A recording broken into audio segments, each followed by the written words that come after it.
You can put a timeline on things that you want to do. Life has other plans for you. So I can sit here and I can say in 6 months this is where I want to be and be going in a completely different direction. That's not up to me. Obviously, I try to set a timeline like this is when I want to get stuff done. This is like what my schedule looks like, but it don't always work out that way. You know what I'm saying? So I love timelines.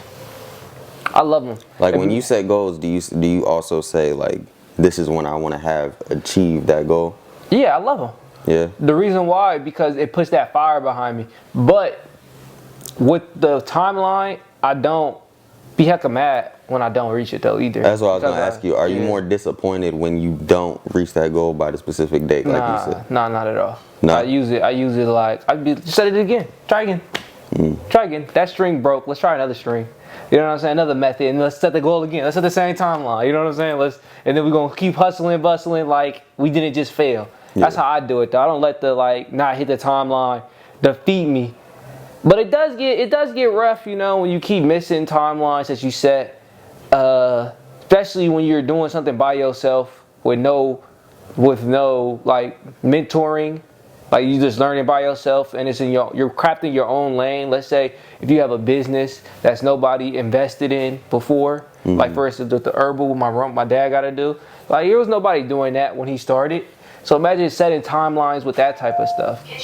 It'll be a different vibe compared to yeah. So it doesn't get a little bit discouraging when you had to keep resetting that same timeline. You know what I'm saying? So it's like battling that.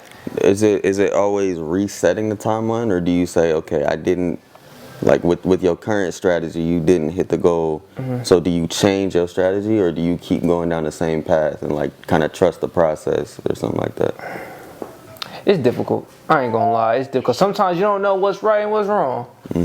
Let's say, for instance, like how soon are you going to change? Like, for instance, let's say you have a content goal, like a methodology for putting out, I guess, results, huh?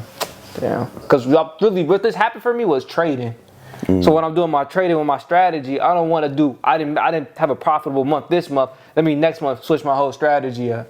So it's like figuring out when to switch, when not to switch, and having that golden line. You get what I'm saying? Like, let's say how you do certain way of content. This month you just didn't do your content the best of your behavior. It could have been because you emotionally wasn't there. But that because you emotionally wasn't there don't mean that you had to switch the whole strategy. Maybe just what you had going on in the month probably, you know what I'm saying?